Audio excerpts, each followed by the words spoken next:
नमस्कार, मैं हूं आपके साथ इश्तियाक अहमद और आप देख रहे आर्य न्यूज। रुक करेंगे राजस्थान की तमाम खबरों की तरफ। प्रदेश भर में आज से कोरोना की पाबंदियों में छूट की गाइडलाइन के प्रावधान स्कूल पर भी लागू हो गए और प्रदेश भर के शहरी क्षेत्रों में आज से 10वीं से 12वीं तक के स्कूल खुल गए और 21 दिन बाद इन कक्षाओं के बच्चों की ऑफलाइन स्टडी शुरू होगी और 10 फरवरी से छठी क्लास से 9वीं तक के स्कूल खुलेंगे। और वहीं ग्रामीण क्षेत्रों के स्कूल पहले से ही चालू हैं और अब आज से शहरी क्षेत्रों के स्कूल में भी ऑफलाइन कक्षाएं शुरू हो गई हैं और 9 जनवरी को ही सरकार ने गाइडलाइन जारी शहरी क्षेत्रों के 12वीं तक के स्कूल बंद किए थे और अब 21 दिन बाद फिर से ऑफलाइन क्लासेज शुरू हो गई है। और वहीं ग्रामीण इलाकों में स्कूल पहले से ही चालू है और आज 1 फरवरी से हर संस्था, फर्म, दुकान के लिए अपने यहाँ काम करने वाले लोगों के लिए वैक्सीन के बारे में सूचना बोर्ड पर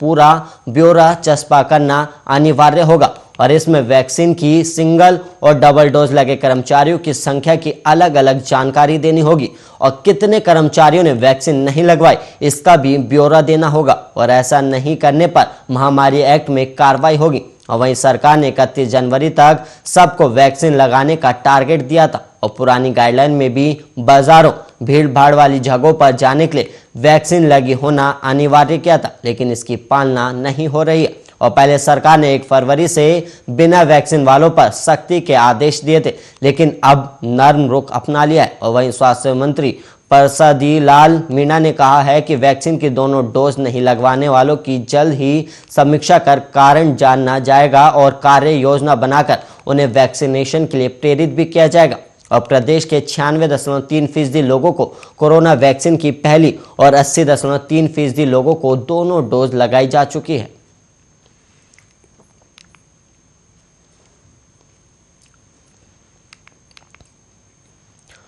और वहीं रक्षा और सैन्य तैयारियों का जायजा लेने के लिए थल सेना अध्यक्ष जनरल मनोज मुकुंद नरवणे सोमवार को जयपुर दौरे पर रहे और जनरल नरवणे ने सेना की दक्षिण पश्चिम कमान मुख्यालय में वरिष्ठ सैन्य अफसरों और कमांडरों के साथ डिफेंस तैयारियों पर चर्चा की और उन्होंने कमान की ऑपरेशनल तैयारियों का रिव्यू भी किया और थल सेना अध्यक्ष ने कमांडर्स के साथ चर्चा के दौरान उनके प्रोफेशनलिज्म के हाई स्टैंडर्ड और ड्यूटी के लिए समर्पण की तारीफ की है। और राजस्थान की सरहद का बड़ा हिस्सा पाकिस्तान से लगता है और पाकिस्तान और चीन की हर हरकत का जवाब देने के लिए भारतीय सेना पूरी तरह तैयार है। और वहीं थल सेना अध्यक्ष नरवणे ने अपनी पत्नी के साथ आमेर महल की विजिट भी की और आमेर महल विजिट के दौरान उन्होंने सिंहपोल, दीवाने आम, 27 कचहरी, गणेश पोल और शीश महल, मानसिंह महल, सुख निवास महल को गौर से देखा और महल को अद्भुत बताया।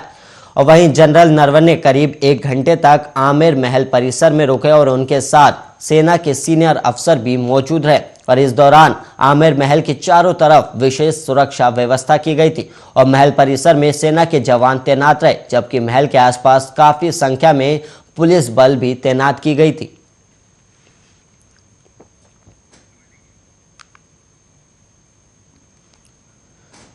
जयपुर नगर निगम ग्रेटर की निलंबित मेयर सौम्या गुर्जर के मामले में राज्य सरकार को बड़ा झटका लगा है और सुप्रीम कोर्ट में आज इस मामले में सुनवाई के बाद राज्य सरकार के आदेश पर स्टे दे दिया गया और सुप्रीम कोर्ट के इस निर्णय से अब सौम्या गुर्जर के वापस नगर निगम मेयर बनने की राह खुल गई है। और वही सूत्रों के मुताबिक सुप्रीम कोर्ट में आज हुई सुनवाई में तमाम दलीलें सुनने के बाद राज्य सरकार के 6 जून के निलंबन के आदेश पर स्टे लगा दिया गया और justice Sanjay Kishan Kaul, justice MM Sundaresh की खंडपीठ के समक्ष ये सुनवाई हुई और इसमें राजस्थान सरकार की तरफ से अतिरिक्त महाधिवक्ता डॉक्टर मनीष सिंघवी ने पक्ष रखा था, जबकि सौम्या की तरफ से अधिवक्ता अमन पेश हुए थे। हालांकि सौम्या गुर्जर कब दोबारा मेयर की कुर्सी पर बैठेगी ये कहना अभी मुश्किल है, क्योंकि कोर्ट के आदेशों की कॉपी मिलने के बाद सरकार की ओर से इसका रिव्यू किया जाएगा और उसके बाद ही आगे की प्रक्रिया अपनाई जाएगी। और इसी मामले में बीजेपी पार्टी की तरफ से